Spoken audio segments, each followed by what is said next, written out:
মিরাজ সংঘটিত হওয়ার সময়কাল। মিরাজ সংঘটিত হওয়ার সঠিক তারিখ বা দিনক্ষণ সম্পর্কে মুহাদ্দিসিন ও উলামায়ে কেরামের মাঝে মত পার্থক্য পরিলক্ষিত হয়।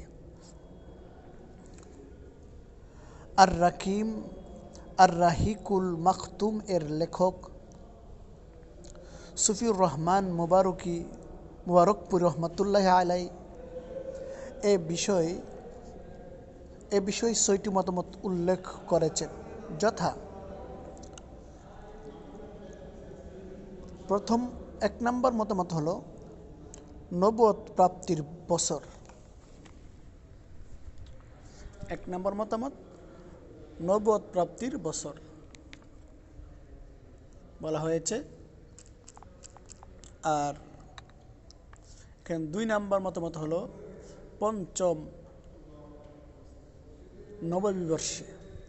৩ নম্বর মতামত হলো দশম নববর্ষের ২৭ রজব রাতে। ৪ নম্বর মতামত হলো কেউ বলেছেন হিজরতের ৬ মাস পূর্বে ১২ নববর্ষের রমজান মাসে। কেউ বলেছেন হিজরতের ১৪ মাস পূর্বে ১৩ নববর্ষে মুহররম মাসে। এবং ৬ নম্বর মতামত হলো কেউ বলেছেন হিজরতের ১ বছর পূর্বে ১৩ নববর্ষের রবিউল আউয়াল মাসে। অতঃপর মুবারকপুরি রহমতুল্লাহ আলাইহি বলেন, প্রথম ৩টি মতামত গ্রহণযোগ্য নয়। এ কারণে যে খাদিজা রাদিয়াল্লাহু তাআলা আনহু দশম নববর্ষে রমজান মাসে ইন্তেকাল করেছেন, আর তখনও ৫ ওয়াক্ত সালাত ফরজ হয়নি।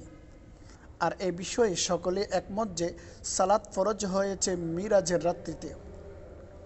বাকি 3টি মতামত সম্পর্কে তিনি বলেন, এগুলোর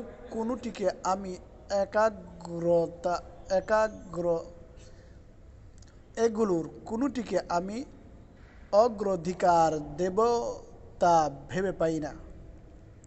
তবে সূরা বনী ইসরাঈলে বর্ণিত আয়াতের পূর্বাপর সম্পর্ক এ বিষয়টি প্রমাণ করে যে ইসরার ঘটনাটি রাসূলুল্লাহ সাল্লাল্লাহু আলাইহি সাল্লাম এর জীবনের একেবারে শেষের দিকে ঘটেছিল।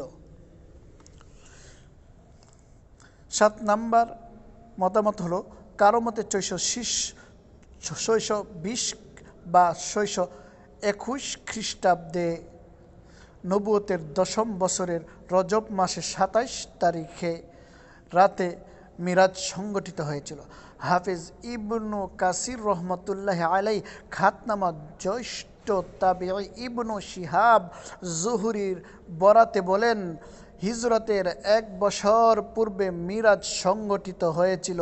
৮ নম্বর মতামত হলো অতএব নির্দিষ্টভাবে ২৭শে রজব দিবাগত রাতে মিরাজ সংঘটিত বলে যে কথা পাক ভারত উপমহাদেশে প্রচলিত আছে তা নিতান্তই দলিলহীন। আর ৯ নাম্বার মতামত হলো অন্যান্য ধর্মের লোকের নেই মুসলমানরাও যাতে ধর্মের নামে অহেতুক আনুষ্ঠানিকতায় বন্দী না হয়ে পড়ে, সে কারণে রাসূলুল্লাহ সাল্লাল্লাহু আলাইহি সাল্লাম এর জন্মদিন, লাইলাতুল কদর ইত্যাদি নেই। লাইলাতুল মিরাজের দিন তারিখেও ভুলিয়ে দেওয়ার মধ্যে মহান আল্লাহর পূর্ণ কৌশল নিহিত আছে বলে অনুমতি হয়। যাই হোক ভাই, এখানে বলা হয়েছে লাস্টে যে কথাটা, যে এখানের মধ্যে লাইলাতুল মিরাজ, লাইলাতুল কদর এবং লাইলাতুল বারাত অনেকেই বলে এগুলো পালন করতে হয় না। আসলে কিন্তু সেটা সঠিক নয়। আমরা প্রত্যেকটা রাত্রই আমরা লাইলাতুল কদর এবং লাইলাতুল বারাত প্রত্যেকেই আমরা পালন করে থাকবো ইনশাল্লাহ। আর যে লাইলাতুল মিরাজ আছে ওইটা আমরা পালন করব ইনশাল্লাহ। কারণ যেহেতু লাইলাতুল মিরাজের ব্যাপারে এখানে বলা হয়েছে যে এটা পালন করা যাবে, এটা পালন করলে কোনো দোষ নেই।